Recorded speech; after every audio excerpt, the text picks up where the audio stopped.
আসসালামু আলাইকুম my dear students, আমরা এখন কথা বলবো পরিফেরা পর্ব নিয়ে। আমরা জানি প্রাণী বিভিন্নতা শ্রেণীবিন্যাস যে অধ্যায়টা রয়েছে প্রাণীবিজ্ঞানে, সেখানে পরিফেরা পর্ব নিয়ে সবার প্রথমে আলোচনা করে এবং পরিফেরা হচ্ছে সব থেকে সরলতম প্রজাতিগুলো নিয়ে যে পর্ব তৈরি হয় সেটা।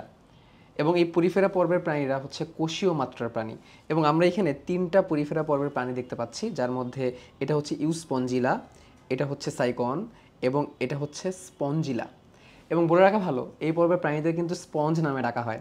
কেন স্পঞ্জ নামে ডাকা হয়? কারণ এই পর্বে যে প্রাণীগুলো আছে এগুলো দেখলেই বোঝা যাচ্ছে এগুলো কিন্তু একদম স্পঞ্জের মতো।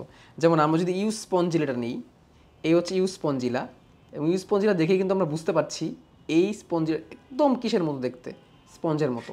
এবং আমরা যদি খেয়াল করি ভালো করে এই প্রাণীটার দিকে যদি ভালো করে খেয়াল করি, আমরা দেখতে পাচ্ছি একদম এদের দেহটা কিন্তু একদম সাধারণ কোষ দিয়ে স্পঞ্জের মতো, চাপ দিলে একদম নরম।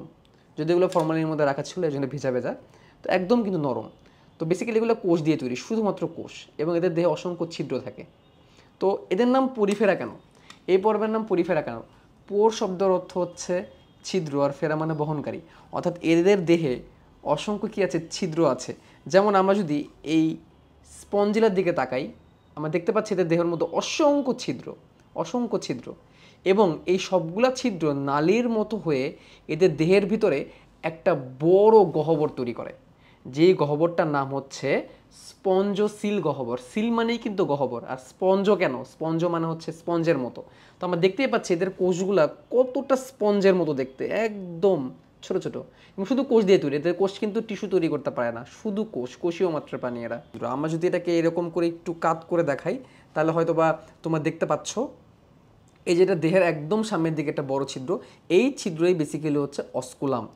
অস্কুলাম নামক এই ছিদ্র দিয়ে ভিতরের যে বড় যে গহ্বরটা আমরা এখানে জেনেছি, স্পঞ্জোসিল যে গহ্বরটা থাকে, সেই স্পঞ্জোসিল গহ্বরটা কি হয়, উন্মুক্ত হয় অস্কুলাম ছিদ্র দিয়ে। তাহলে আমরা কি জানলাম? আমরা জানলাম এরা হচ্ছে কোষীয় মাত্রার প্রাণী, এদের দেহে অসংখ্য ছিদ্র থাকে, এগুলো ছিদ্রাল প্রাণী। এই ছিদ্রগুলোকে কি বলা হয়? এই ছিদ্রগুলোকে অস্ট্রিয়া নামক ছিদ্র বলা হয়। ছিদ্রগুলো দেহের ভিতরে নালী তৈরি করে, অর্থাৎ এটাকে নালিকাতন্ত্র থাকে। এই নালীগুলো দেহের ভিতরে গহ্বর তৈরি করে, যে গহ্বরগুলোকে আমরা বলি স্পঞ্জোসিল গহ্বর, এবং একটা বড় ছিদ্র হয়ে উন্মুক্ত হয়, যে বড় ছিদ্রটাকে আমরা বলেছি অস্কুলাম নামক ছিদ্র।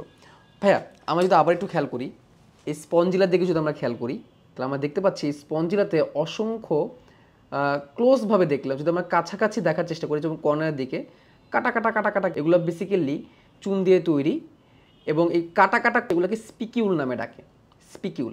এবং এদের দেহে ফ্লাজেলাযুক্ত কোয়ানোসাইট কোষও পাওয়া যায়। তাহলে আমরা স্পিকিউল জানলাম এবং কোয়ানোসাইট কোষের কথা জানলাম। ভাইয়া, এরা প্রত্যেকেই তো জীব, রাইট? যদিও পূর্ণাঙ্গ প্রাণীরা নিশ্চল, বা এরা তো জীব। জীব মাত্র জৈব পদার্থ দিয়ে তৈরি হয়। তো এদের দেহের যে জৈব পদার্থগুলো, এই জৈব পদার্থটার নাম হচ্ছে স্পঞ্জিন। স্পঞ্জিন নামক জৈব পদার্থ দিয়ে এরা তৈরি হয়। এই ছিল পরিফেরা পর্বে, এবং এটা একদম সরল একটা পর্ব। প্রিয় স্টুডেন্টস, আশা করি এই পর্বের ভিডিওটি তোমার ভালো লেগেছে। এই অধ্যায় সহ প্রাণীবিজ্ঞানের সকল অধ্যায় সম্পর্কে তুমি যদি বেসিক থেকে অ্যাডভান্স পর্যন্ত, এইচএসসি থেকে অ্যাডমিশন পর্যন্ত বিস্তারিত জানতে চাও, তাহলে কিন্তু তুমি আমাদের 27 ব্যাচের যে কলেজ বায়োলজি কোর্স আছে সেখানে জয়েন করতে পারো। এই কোর্সে জয়েন করার লিঙ্ক এই ভিডিওর ডেসক্রিপশনে কিংবা কমেন্ট বক্সে দেওয়া থাকবে। খুবই স্বল্প মূল্যে তুমি তোমার college biology, college two admission biology ডিটেলসে শেষ করে নিতে পারবে ইনশাল্লাহ।